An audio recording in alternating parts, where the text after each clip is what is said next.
Thank you so much for staying with us, gentlemen. For the question I'd asked Jannie, to Dr. Pooe, speaking of, the Land Reform Act, how does this historical disparity influence current land reform initiatives? Well, I think if you look at most political parties, especially the major ones, it is still a major bone of contention. It's something which, after 3 decades, has not yet been resolved.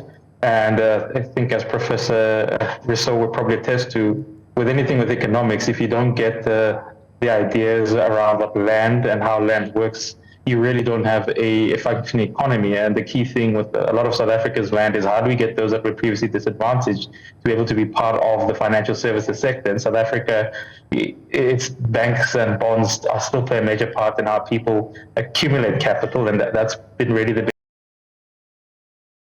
big debate of how do we resolve that in such a way as well that, look, we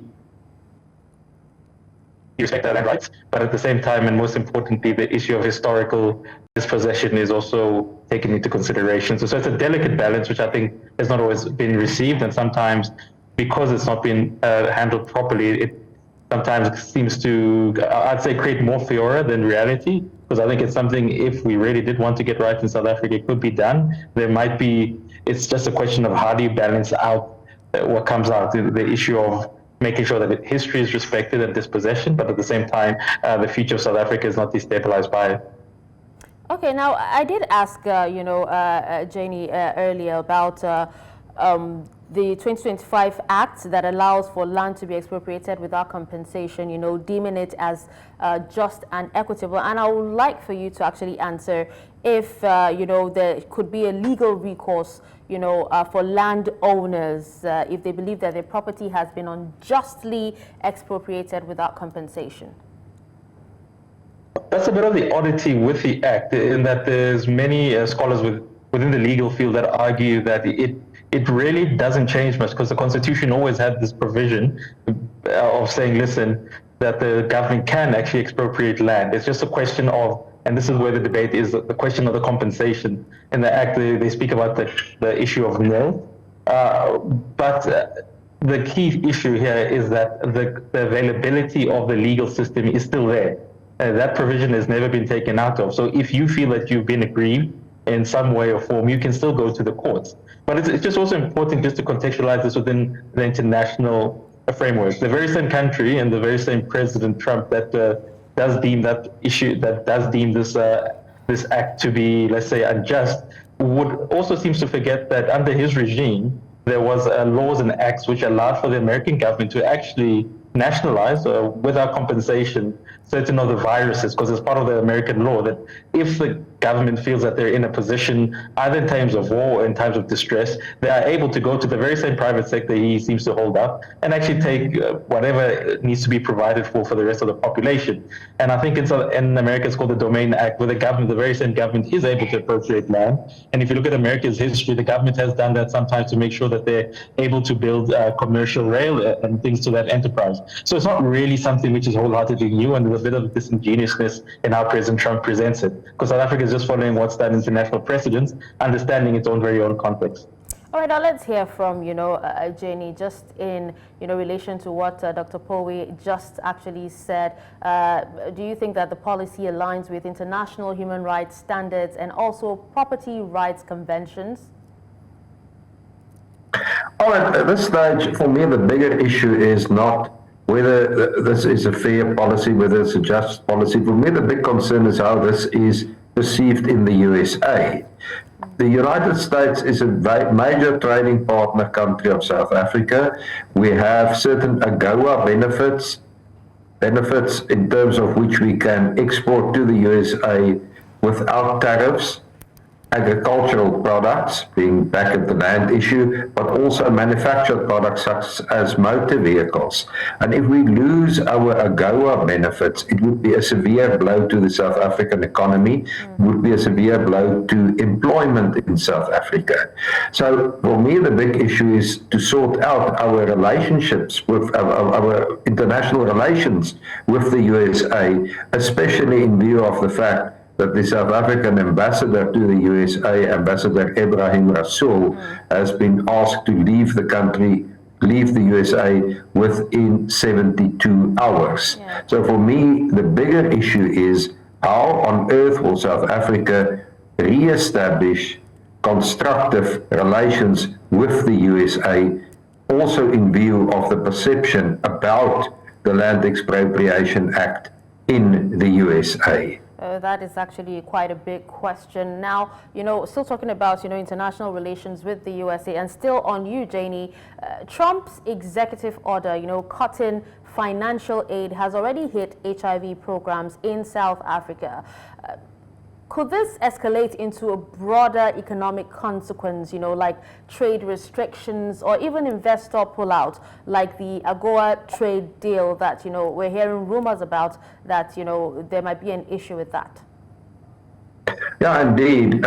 If this situation continues to deteriorate, there is a very real possibility that South Africa might lose the AGOA benefits. That will be a severe blow to our economy, particularly in view of the fact that we export value-added products to the USA. And then at the same time, unfortunately, where we are now in terms of bad international relations, this can go further to things like the US government even considering targeted sanctions against certain organizations or certain people in South Africa. And we in South Africa desperately need a higher economic growth rate. We have been stuck in this low economic growth trap of about 1% per annum economic growth for about 15 years. At the same time, our population growth rate is about 1.5% per annum. So on a per capita basis, South Africans are getting poorer, and our unemployment problem is getting out of hand. So what we desperately need in South Africa is much more rapid economic growth so that we can create jobs in our economy. All right. Now, Dr. Pooe, still talking about, the U.S. cutting aid, do you think that this could shift South Africa's alliances towards other global powers such as China or the EU?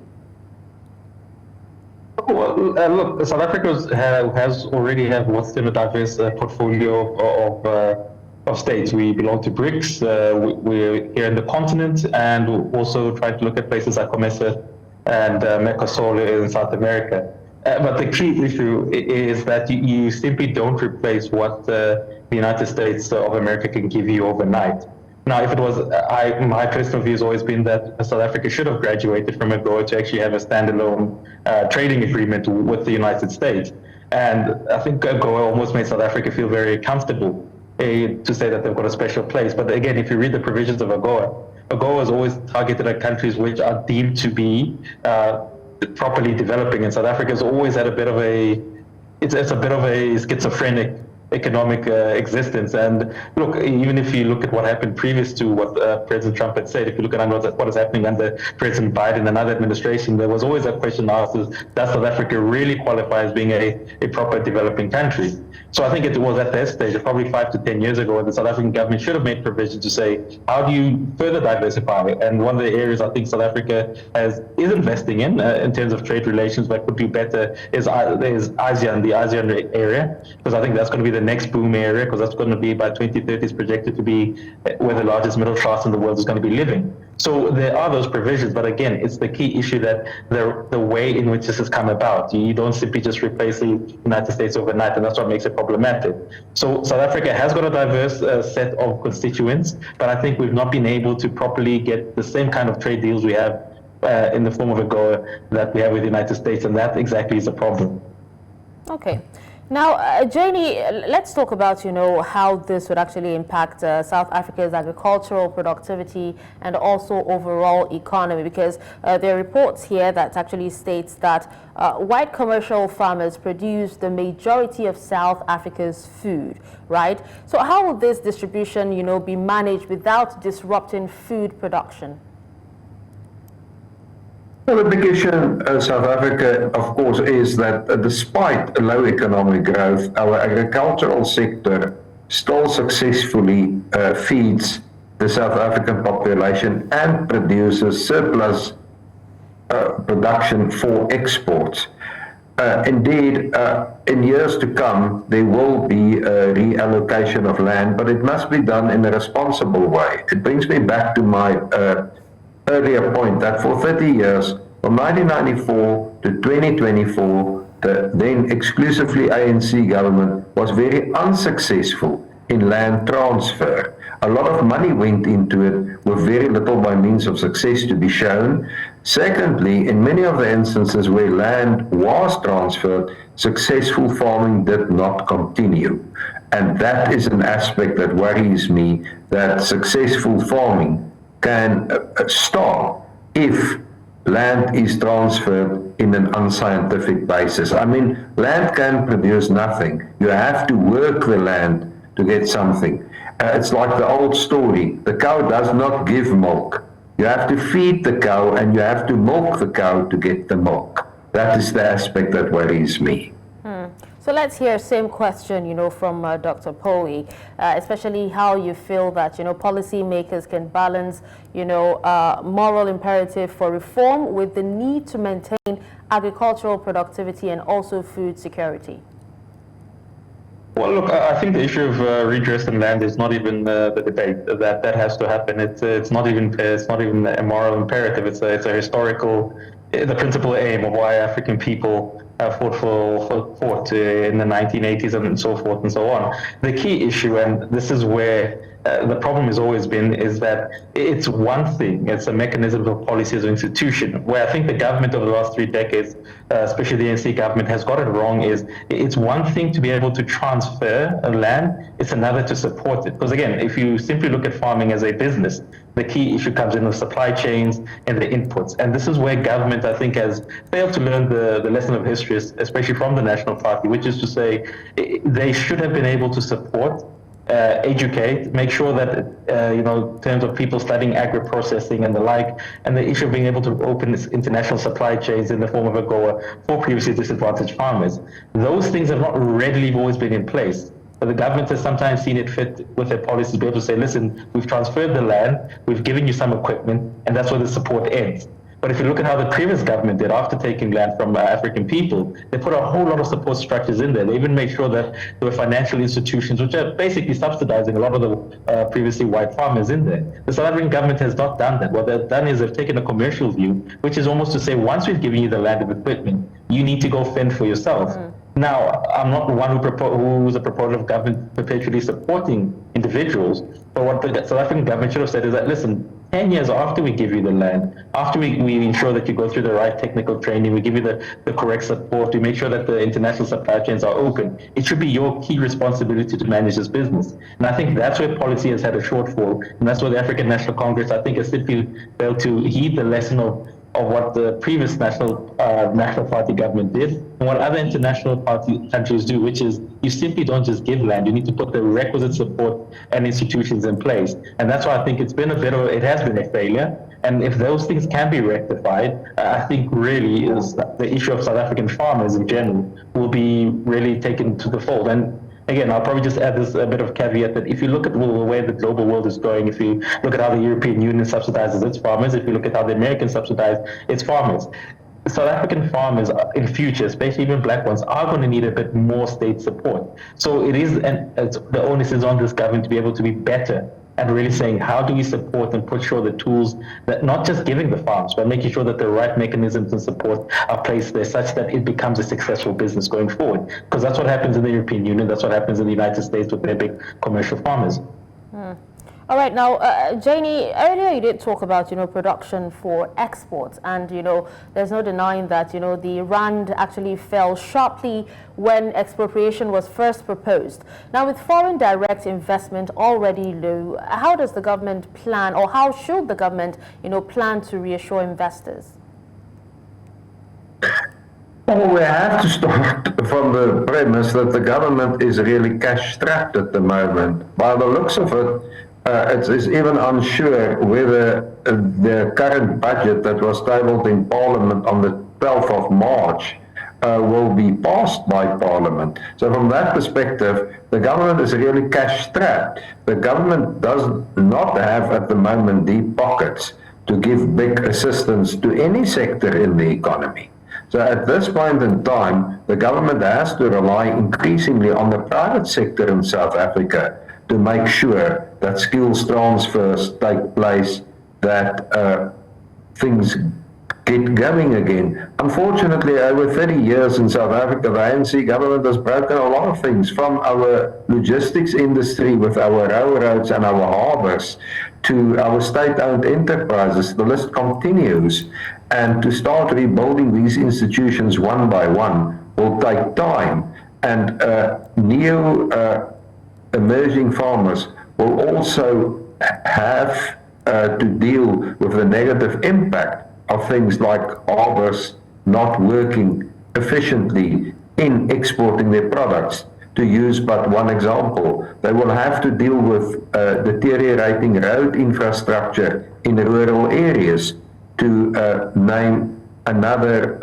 give another example. So new emerging farmers will face a lot of challenges. They will have to partner with successful farmers to help them to go forward, because this government is out of money. The government will not be able to help them financially or to get them going. They will have to partner with existing farmers to get their own businesses growing. All right, now, Jannie, still on you and, still on the government, they rejected what it called counterproductive megaphone diplomacy. How has similar inflammatory media rhetoric, shaped public discourse, when it comes to historical land disputes? Well, if you talk about megaphone diplomacy, I must add that Mr. Rossouw, in my view, can only blame himself for what happened to him in the USA. That was negative megaphone diplomacy from his side vis-a-vis his host country, the USA. And I would expect more insight from a South African ambassador abroad, especially an ambassador in a country like the USA, where we have strained relations at the moment.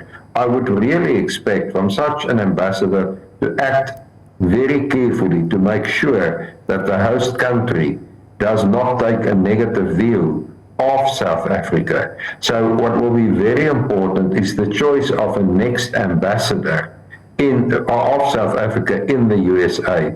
It will have to be a person that understands difficult diplomatic situations, will have to be a skilled diplomat that will have to help us to rebuild whatever can be rebuilt in terms of the USA.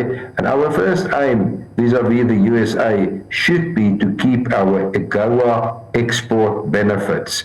A lot of industries and even agriculture in South Africa developed around those export benefits. All right, now, Kagiso, still talking about, media rhetoric, with quotes like confiscating land and also flee for safety dominating the headlines. What impact does media framing have on scholarly debates regarding land justice and post-colonial recovery? Well, it's proving to be quite a contentious issue, and I would argue that it's having an outsized role. If you look at, I think the incident Professor Rossouw is speaking about regarding the former ambassador Rossouw, the whole issue, and obviously not what he has done, I think the South African government has pronounced on it, so it's not for me to pronounce, but how it landed there is almost an example of the question that you're asking. The individual who brought it to the attention of the American government is a certain Mr. Pollack, if I'm not mistaken, who, a former South African who is now living in America and is rumored to want the position of being South Africa, America's ambassador to South Africa. So it kind of shows you that, and I think he works for an organization in Breitbart. So there has been this selective usage of coverage on South Africa's land and other issues related towards South Africa, especially in the American landscape. Now, what we can, I think, is no longer as an issue of debate is that media, especially in America, tends to either take a left or a right-leaning stance. And sometimes a cherry-picking instead of the actual articulation of what the problem is at hand seems to be what's driving policy decisions. for instance, the issue of how President Trump frames the issue of land in South Africa, and also what he terms the treatment of white people. Now, if you look at what happens within South Africa's media landscape, yes, it's quite robust, but the language and the manner in which it is framed is quite different to what's that in the US. So it's almost as though they're trying to elevate or even make a pronouncement, say, listen, the way that the media works in America is making an accusation that's how the media works in South Africa, and it's actually two different things. It is robust, and even the question of land does get quite heated. But I would argue that the South African media tends to handle it in a more mature manner than the American media, which sort of does make sense because they're not actually based here, many of them, and they don't actually have a nuanced understanding of what's happening. So the media, unfortunately, especially international media, is I think poorly framing what the discussions at hand and actually presents it as a very archaic process as opposed to what's happening really in South Africa. So the media, especially international in America, has been quite poor at presenting this, which is not to say that it's not a contentious issue, but I think the manner in which it's being presented in the US tends to either take a slant of the right or the left, which is not necessarily how it's viewed in South Africa. Okay. Now, Jannie, there's actually a fear, that this policy could deepen racial division rather than heal them. Would love to hear your thoughts on this and if you feel the same way. I don't agree with such a viewpoint. I do not see everything in South Africa in racial terms. I do not see these things playing out in racial terms. As I said earlier, expropriation can go wider than land. And incidentally, land in South Africa is not only owned by white people. If we look in KwaZulu-Natal, there are vast tracts of land under the control of the king of the Zulu nation. So in my view, this is not a racial issue. In my view, this is an economic challenge facing South Africa that we need to deal with in a way that will not do harm to South Africa's economic prospects. As I've said earlier, what we need in South Africa is rapid economic growth to create jobs for an unemployed population. Our unemployment rate is, if you look at the narrow definition, over 30% of the population. If you look at the wide definition, over 40% of the population. That should be the focus of the South African government, to get more rapid economic growth so that we can employ our unemployed people. Our government owes a better life to all South Africans, and the way to get to a better life is to get them employed, get them employment. And as I've said, we can only get that through more rapid economic growth. All right. Now, Kagiso, earlier you were talking about how Trump, frames land in South Africa. And, from what we know, Trump is offering refuge to any farmer seeking to flee South Africa for reasons of safety. And, he even extended his relocation offer to all farmers and not just white Afrikaners.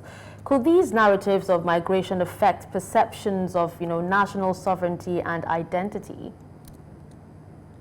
Look, I think obviously just handling it from a South African perspective, when it first came out, it was a bit of a laughable statement, because if you do know anything about the borders, I think that's, you're speaking about the Afrikaner community, is that they do have a deep attachment to South Africa now, which is not to say that some might be quite unhappy, and if that's the case, I mean, it's their free will if they want to go to the United States of America. The government, the country will not hold them back. But in the main, I think most Afrikaner people took it on as it became a bit of a laughing stock. Hence, you even saw that the organizations which have been at the forefront, if you speak about people who frame things in a very skewed way in the media, we speak about organizations such as Solidarity and AfriForum, even they had to even backtrack a bit to kind of say, listen, this is not what our members are looking for. So it does sort of, I would say it's a bit of a contradiction in terms, because in one instance, President Trump speaks about an America first, which is prioritizing American industry and Americans,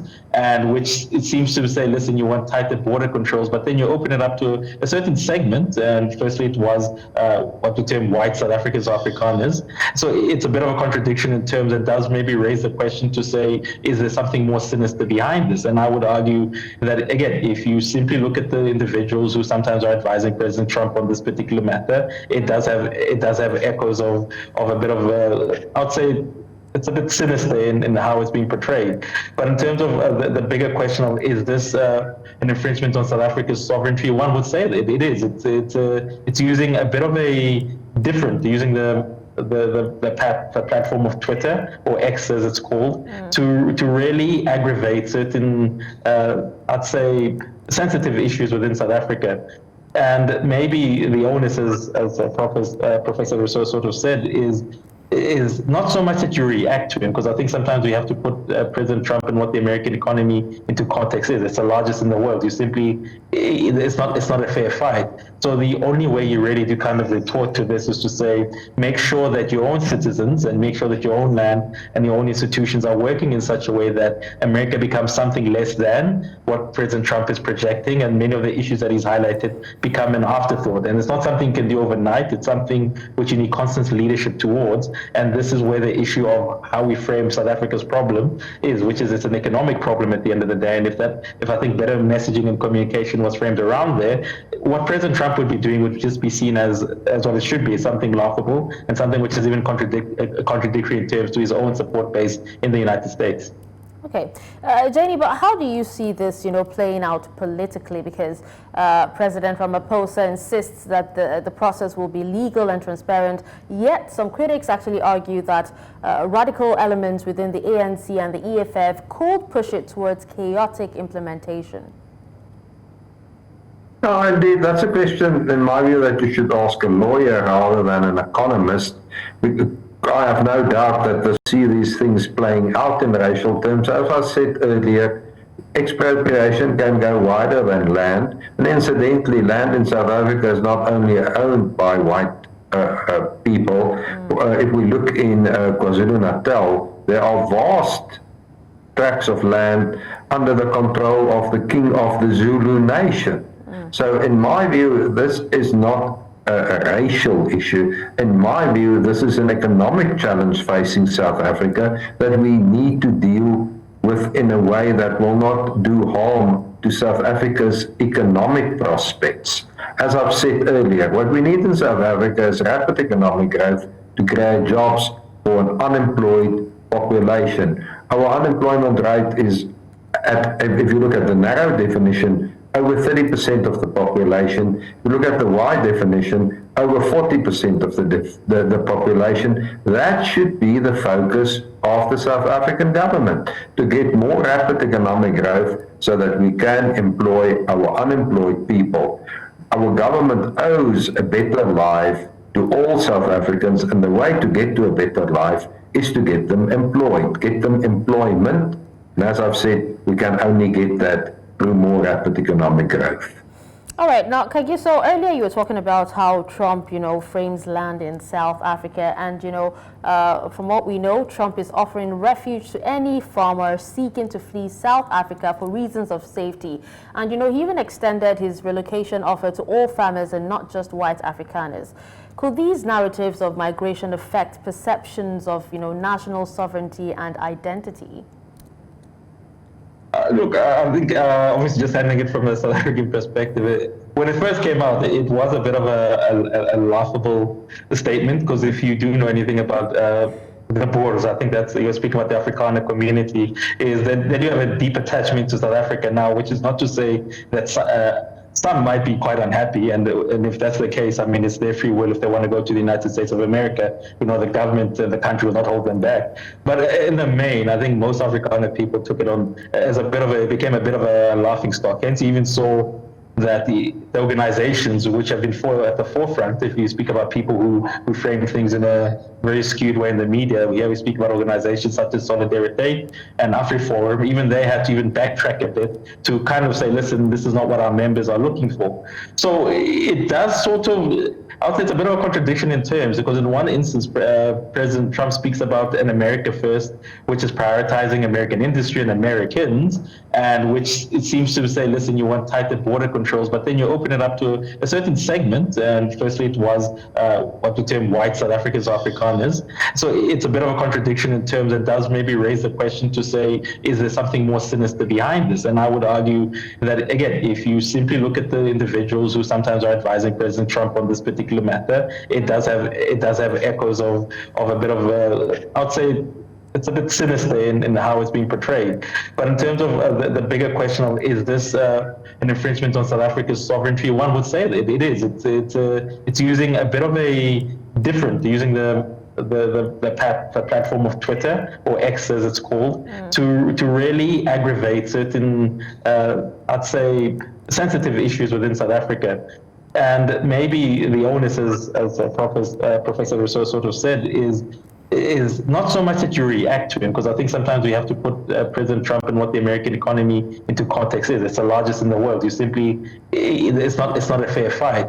So the only way you really do kind of retort to this is to say, make sure that your own citizens and make sure that your own land and your own institutions are working in such a way that America becomes something less than what President Trump is projecting, and many of the issues that he's highlighted become an afterthought. And it's not something you can do overnight. It's something which you need constant leadership towards. And this is where the issue of how we frame South Africa's problem is, which is it's an economic problem at the end of the day. And if I think better messaging and communication was framed around there, what President Trump would be doing would just be seen as what it should be, something laughable and something which is even contradictory in terms to his own support base in the United States.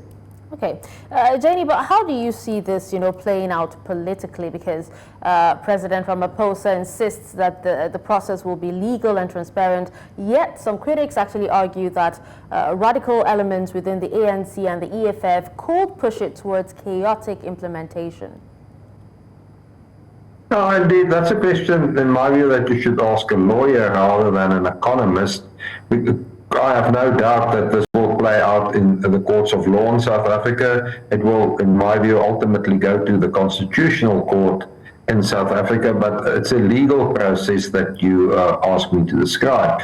I just want to take one step back and cotton onto something that Kagiso said about President Donald Trump, and I don't want to fall into the same pitfall as what our ambassador in the US fell into, but I do recall that in his first term, Mr. Trump called African countries shithole countries, and I was really offended by that statement. South Africa is in Africa. I'm proud of my country. I want to live here. I'm glad to be here. I'm a proud South African, and I took offense to that statement. And it seems to me that Mr. Trump still thinks in those terms when he now interacts with South Africa on various issues, that he's not moved beyond that statement. A very unfortunate statement, I must add, that he made during his first term. I'm not sure how Kagiso feels about that.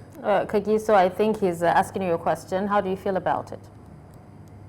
No, look, I would agree with the professor. And again, this is why I say the issue, and not this, I probably take it as Prof has taken it further than the continent. I think what President Trump almost offers Africa is, it's what I've written on, it's what the idea which the late economist Samir Amin used to speak about, which is strategic delinking, which is not decoupling, because as I said, we only provide, if I'm not mistaken, between 3 to 4% to the world GDP. But it's an opportunity to actually ask the key question of saying, for the longest time, I think the African continent, and South Africa included, has really been, I think we've put ourselves on the wrong foot by putting the wrong people into offices, by actually not looking at the key economic indicators and industries of the future. So I think what President Trump does do is he offers us an opportunity to say, how do we in the next 10 to 20 years wean ourselves off the dependency of a country like America? Because really, if you look at what Africa offers and what countries like South Africa offer in terms of a very sophisticated financial services sector, if you look at the Nigerian banks, if you look at the potential for agriculture, and if you look at just the mining sectors in all the countries on the continent, it really does not make any sense that we should be every news cycle be overly focusing on President Trump. The only reason this exists is because many African countries are not really living up to the potential that they have. And if anything, we find ourselves in this situation where there's key questions being asked that after close to five to 6 decades of independence from colonialists, we are still not in a situation where the majority of African people are living the lives that they should be. So I do agree with Prof to say, look, President Trump can only be made an afterthought, and people who think like him can only be made an afterthought once the continent and country like South Africa's economy works for the majority of it. Until that is the case, unfortunately, we're going to have to be be stuck in the situation where we have to listen to people like President Trump, not because we agree anything with them, but simply because they've got the might of the dollar, they've got the might of an economy which is working. So I think that should be the focus of it, to saying how in the next 10 to 20 years do we make sure that people like President Trump are a bit of a non-factor going forward in Africa's development. All right, now, still on you, Kagiso, let's discuss or let's touch on alternative approaches, right? Now, some people have actually said that instead of outright expropriation, that the government should have policy experts, consider models like state subsidies or even long-term leases as a means of redressing inequality without risking economic disruption. Do you agree? No, look, I disagree on in this very factor that many of South Africa's problems it's not the issue of sometimes models, or it's not even the issue of land owned by itself. The issue is that there's poor policy planning, which basically factors in that the government, I'll take for instance the state-owned entities, which Professor Rossouw has touched on. Many of South Africa's state-owned entities, I think, are viable commercial entities. The key issue has been how they are governed. One looks at Eskom, right, which is still the largest producer of energy in South Africa. Eskom should be looking after the whole region, as opposed to its current problems at the moment. And this is only not because of models, not because of anything, but the issue of poor leadership and political meddling in how Eskom is running. If Eskom was allowed to operate as a proper, viable commercial entity, still being classified as state-owned entity, South Africa, I think, would be far in advance. Moreover, so that Eskom would be able to actually lay the platform for much of Southern Africa's industrialization. So again, the issue is not models. The issue is we have a political elite who are very poor at economic development planning, and when they do interfere, it's almost to a negative fault, which is to say they go for institutions that are working, they put themselves in it, and then they have the ability to simply collapse them. So again, South Africa's issue is not the models per se, it's the fact that we never allow those that understand the economy to run it. And when the political elites do interfere, it's almost to the negative, it's always with a negative contribution. So that one I would disagree on, to say that, land is primarily our issue. I think even the land issue, as I said previously, had the proper policies been put into place to support farming, to actually say, listen, South Africa is going to be a major, already with all our problems, South Africa is a major exporter of agricultural goods. But the thing is, I'd make the argument, South Africa is underperforming when it comes to its agricultural potential. I think you noted that most of the farmers, a lot of the big farming exports to the US come from the Western Cape. Well, if you look at the other side of South Africa, the Eastern Cape is a gorgeous place for farming. But because of poor infrastructure development, because of poor planning around it, the Eastern Cape is suffering. And I think there was some research by I'm not sure if it was CSIR or HSRC, which said if the South African government and the private sector actually came together to make sure that farming was booming in the Eastern Cape, it's enough, that area all by itself is enough to feed the whole of the Southern African region. And which means that we'd be able to export to places such as the UAE and the ASEAN regions, which I'm speaking about. So again, our issue is not the models. The issue is simply that we have poor political elites who don't fully understand how the economy works. And when they do want to play a role, it's almost a negative fault. If we're to arrest that and arrest what they want to do with it, I think many of our state-owned entities, our private sector, and also individual enterprise and SMEs would really be thriving. All right, now we're actually about winding down. Professor Rossouw, let's have your final thoughts. And also, since the new law was signed in January, have there been any indicators, early indicators, either economically or socially, that suggests the policy's direction? Well, we've not seen any indicators since the law was signed. We've seen, on the one hand, our parliament reconvening. We've seen our SONA address by President Ramaphosa, and then we fell into this difficulty of getting the national budget approved. And as I sit here tonight, I'm still not sure whether the budget that was tabled on the 12th of March will be approved. So at this point in time, the biggest challenge internally facing South Africa and South Africans, the biggest challenge is to get a workable national budget. Our biggest foreign challenge is to sort out our diplomatic relations with the USA. Okay. Now, quick final thoughts from you as well, Kagiso. Well, I think three things are in play.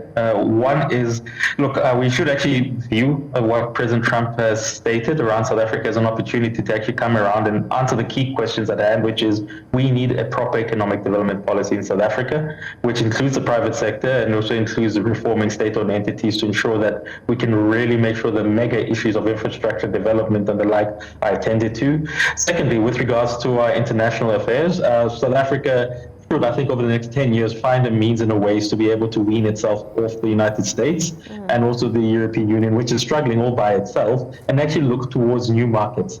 Which will mean making new investments and making sure that the Africa Free Trade does work, firstly in the region of Southern Africa and the rest of the continent. And then lastly, look, everything I've discussed really is going to require leadership, and that's not always been readily available within South Africa. And hopefully what President Trump maybe unwittingly should have done is to actually make sure that this government really does have a look at itself to say, listen, how can we perform better? How do we make sure that some of the spectacular own goals which this government has taken part in really are mitigated, and how do we actually make sure that we bring in the private sector, we reform state-owned entities to make sure South Africa is on a better footing going forward in the next 10 years. Okay. Well, thank you so much, gentlemen, for your time and for speaking to us on this. Jannie Rossouw, Professor, Wits Business School, Johannesburg, South Africa, and also Dr. Kagiso Pooe, Public Policy Specialist, Wits School of Governance, Johannesburg, South Africa as well. We appreciate you for your time. One slot on News Central YouTube channel. Don't forget to leave a comment as well. Until next time, I'm Darshan Usman. Stay safe.